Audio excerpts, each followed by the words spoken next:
Holur myndast þegar vatn liggur í vegum. Vatn finnur alltaf leið. Vatn þess eðlis að finnur alltaf leið í gegnum veikleika í byggingum, í malbyggi, í steypu.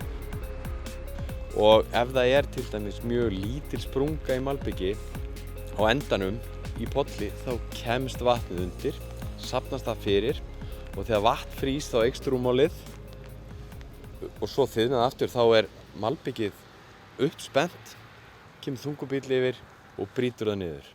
Þannig getur hola myndast mjög hratt.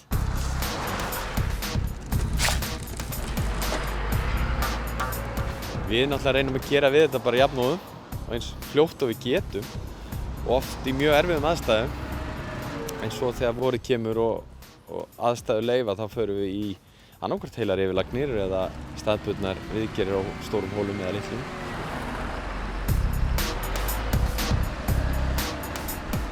Ef fólk lendir í því að keyra ofan í vegskemmd þá væri best ef að viðkomandi gæti þá snúið sér bara inn á heimasíðu Vegagerðarinnar og sent okkur inn tjónstilkynningu með rafrænum hætti og þegar hún hefur svo borist þá fer þetta í svona hefðbundið ferli innanhús hjá okkur þar sem fer fram mat á hvort það sé bótaskylda fyrir hendi.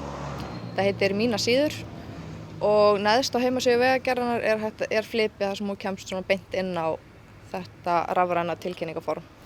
En það sem sagt fjallað ábyrgð veghaldara í vegalögum og það þarf að vera eitthvað gáleysi veghaldara fyrir hendi, þannig að það sé bótaskylda. Og Vegagerðin hefur ákveðið svona ráðrúm til að bregðast við tilkynningum sem berast, annaðhvort þá með merkingum eða viðgerð. Við hérna á Íslandi erum ekki einum að berjast við holur þegar vorið kemur með sínum leysingum.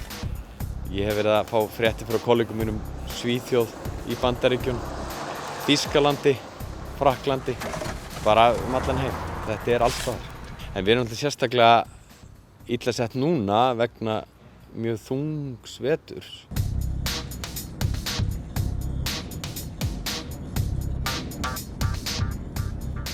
Það búið að vera þyngsti vetur í vetrarþjónustu fyrir Vegagerðina bara frá upphafi. Þetta vandamál sem hægt að minnka en ég tel mjög ólíklegt að það sé hægt að koma í veg fyrir það alveg.